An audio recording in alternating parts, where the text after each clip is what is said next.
ವರ್ಷದಿಂದ ನೆನೆಗುದಿಗೆ ಬಿದ್ದಿದ್ದ ರಸ್ತೆ ಕಾಮಗಾರಿಗೆ ಇಂದು ಮರುಚಾಲನೆ ಸಿಕ್ಕಿದೆ. ಹೆಸರಘಟ್ಟ ಮುಖ್ಯ ರಸ್ತೆ ಕಾಮಗಾರಿಗೆ ಇಂದು ದಾಸರಹಳ್ಳಿ ಶಾಸಕ ಮುನಿರಾಜು ಚಾಲನೆ ನೀಡಿದ್ರು. ಹೆಸರಘಟ್ಟ ಮುಖ್ಯ ರಸ್ತೆಯಲ್ಲಿ ಸಪ್ತಗಿರಿ, ಆರ್ಆರ್ ಕಾಲೇಜು, ಆಚಾರ್ಯ ಯೂನಿವರ್ಸಿಟಿಗಳಿದ್ದು ಸಾವಿರಾರು ವಿದ್ಯಾರ್ಥಿಗಳು ಜೀವ ಕೈಯಲ್ಲಿಟ್ಟುಕೊಂಡು ಓಡಾಡ್ತಾರೆ. ಸಾವಿರಾರು ವಾಹನಗಳು ಓಡಾಡ್ತವೆ. ಆದರೆ ಇಲ್ಲಿಯ ರಸ್ತೆ ಪರಿಸ್ಥಿತಿ ಮಾತ್ರ ತೀರಾ ಹದಗೆಟ್ಟಿತ್ತು. ಹೀಗಾಗಿ ರಸ್ತೆಗೆ ಮರುಜೀವ ನೀಡಲು ಸ್ಥಳೀಯ ಶಾಸಕರು ಮುಂದಾಗಿದ್ದು ಸುಮಾರು 3.7 ಕಿಲೋಮೀಟರ್ ರಸ್ತೆಗೆ ಡಾಂಬರೀಕರಣಕ್ಕೆ ಚಾಲನೆ ನೀಡಿದ್ರು. ಡಾಂಬರೀಕರಣ ಕಾಮಗಾರಿಗೆ 5 ಕೋಟಿ ಟೆಂಡರ್ ಆಗಿದ್ದು 10 ದಿನದೊಳಗೆ ಕಾಮಗಾರಿ ಮುಗಿಸಲು ಸೂಚನೆ ನೀಡಲಾಗಿದೆ. ಈ ವೇಳೆ ಮಾತನಾಡಿದ ಶಾಸಕ ಮುನಿರಾಜು, ಪೂರ್ತಿ ಗುಣಮಟ್ಟದ ಕಾಮಗಾರಿ ಆಗಬೇಕು, ಆದ ಬಳಿಕ ಬಿಲ್ ನೀಡುವಂತೆ ಸೂಚನೆ ನೀಡಿದ್ದೇನೆ.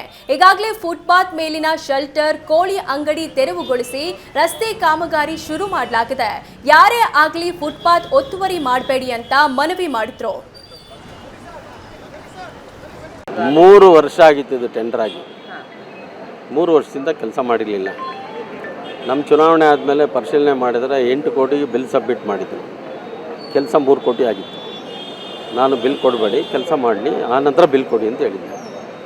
ಕೊನೆಗೆ ಅಧಿಕಾರಿಗಳಿಂದ ಬಿದ್ದು, ಆ ಗುತ್ತಿಗೆದಾರಿಂದ ಬಿದ್ದು ಟರ್ಮಿನೇಟ್ ಮಾಡ್ಸೋಕ್ಕೆ ಹೋಗಿದ್ದು. ಆ ಟರ್ಮಿನೇಟ್ ಮಾಡೋಕ್ಕೆ ಹೋದ್ಮೇಲೆ ನಾನು ಹೇಳಿದೆ ಕಾರ್ಪೊರೇಷನ್ ಕಮಿಷನರ್ಗೆ, ದಂಡಿ ಕೂತ್ಕೊತೀನಿ ನಿಮ್ಮ ಆಫೀಸಲ್ಲಿ, ಈ ಥರ ಬೇಜವಾಬ್ದಾರಿ ಕೆಲಸಗಳು ಮಾಡ್ತಾ ಇದ್ದಾರೆ ಅಂತ ಹೇಳಿದ್ದಕ್ಕೆ ಕಮಿಷನರ್ ಕರೆದು ಅವ್ರನ್ನ ಡಿಫಾರ್ ಮಾಡ್ತೀವಿ ಅಂತಂದರು. ಆ ಡಿಫಾರ್ ಕಮಿಟಿಗೆ ಇಟ್ಟಾಗ ಇವಾಗ ಬಂದು ಕೆಲಸ ಮಾಡ್ತಾ ಇದ್ದಾನೆ. ಅದು ಹಗಲು ರಾತ್ರಿ ನಿಂತು ನಾವೇ ಫುಟ್ಪಾತ್ ತೆರವುಗೊಳಿಸಿ, ನೆನ್ನೆ ಇಲ್ಲಿ ಕೋಳಿ ಅಂಗಡಿ, ಮೀನು ಅಂಗಡಿ, ಫುಟ್ಪಾತ್ ಎಲ್ಲ ಇತ್ತು, ನಾನೇ ತೆರವುಗೊಳಿಸ್ದೆ. ಇವತ್ತು ಇಲ್ಲಿ 3 ಯೂನಿವರ್ಸಿಟಿ ಇದೆ. ಒಂದು ಆಚಾರ್ಯ